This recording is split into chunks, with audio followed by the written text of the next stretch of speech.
Tens of thousands of Americans are losing jobs, but it doesn't have to mean financial ruin. There are several ways to survive a layoff. Examine exit paperwork carefully. You don't have to sign exit paperwork before being allowed to leave, or have pay withheld for not signing. Take time to review the terms and maybe even negotiate items like severance, health insurance, stock options, or placement services to get another job. Safeguard your finances. File for unemployment insurance benefits immediately. Also check any income sources you can tap right away, like emergency savings. Be sure to cut out any unnecessary expenses. Update your resume and kick off your job search.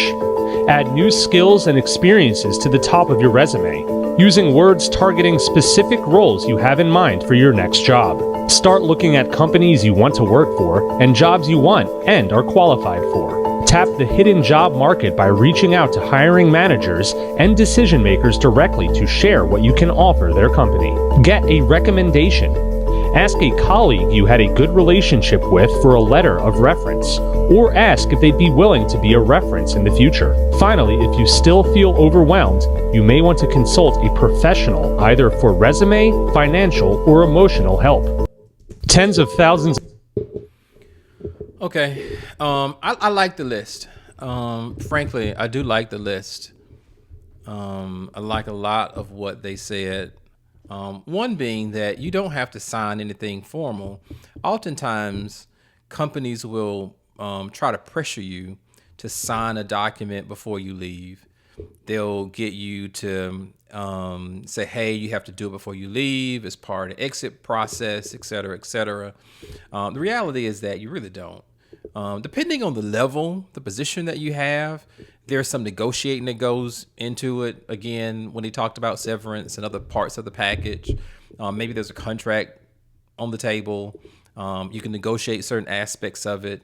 You can negotiate the language of, how and why you were released. So a lot of nuance there, but reality is that you don't have to sign it before you leave. That's not a requirement to walk out the door. Hell, they're telling you to leave anyway, so who gives a crap, right? So that's something that you can always think about, is that you don't have to leave in that moment. Just because they've told you that you don't have a job anymore doesn't mean that your job of securing your future is over. So remember that you still have time to negotiate other aspects of your job. And if you can do it on the front end, that's always better than waiting and trying to do it on the back end. Because sometimes you end up having to get legal counsel and whatnot when you could have just, negotiated on the front end. So always keep that in mind. Other thing I want to mention is, too often we get into these jobs, we get into these roles, and we get comfortable. We stop looking, we stop inquiring, we stop being intrigued by other opportunities. We always say that people leave jobs because there's either some type of push or some type of pull. And so in this case, when you're being exited out the door, obviously there is a push there, and it's harder. We always like hiring people that are employed, right? We don't generally want people that are pushed out of the door. We want people that are happy in those roles, successful in those roles, before we bring them into our organization. So when we know that you're being pushed out, it always, leaves kind of a bitter taste. So I would always say, go ahead and continue to look. Even though you're in your job, even though you're happy in your current role, you should still keep looking. There's nothing wrong with putting fillers out, right? Stop being afraid, right? Stop being afraid that, if your manager somehow finds out or some teammate finds out or whatever, that's part of business. They're doing it. Listen, when I talk to lower level professionals, they're always kind of quiet, afraid to have a conversation about the future.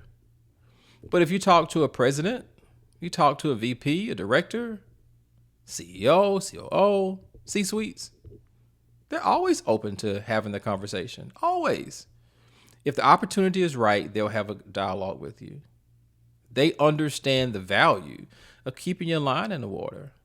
But too often, lower level professionals don't do it. We get into these roles and we think they're going to be here for the next 20 years, and they're not. Those days are over. The boomers killed that years ago. So always keep looking, keep hunting, keep your resume fresh. You get a promotion, you have some success on the role, you complete a project, update your resume. Again, it's about understanding what the marketplace values in you. And the only way to understand what the marketplace values is for you to go out into the marketplace. Stop sitting back waiting and then you're reacting. Now you become an active candidate. No, be passive. Be passive candidate. Keep your information out there. Always keep searching.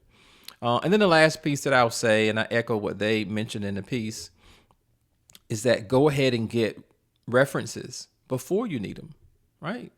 So as you have your quarterly reviews, you have your annual reviews, go ahead and document those. They document themselves, but a lot of stuff is, digital now. And so go ahead and print it out.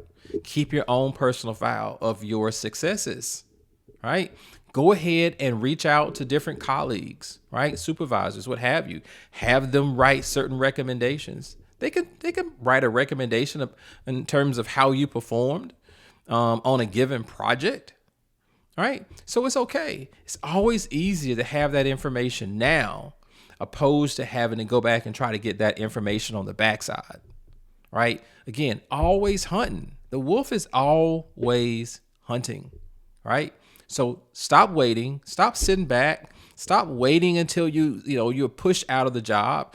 Then you sign it, exit documents immediately. Now you have to try to get a resume together. Now you have to start going searching LinkedIn and job boards and whatnot. You have no relationships out here. Build the relationships now. The best time to get a better job is when you have a good one. All right. Good stuff. Thanks for listening. If you have any comments, I'd love to hear them. Thanks a bunch.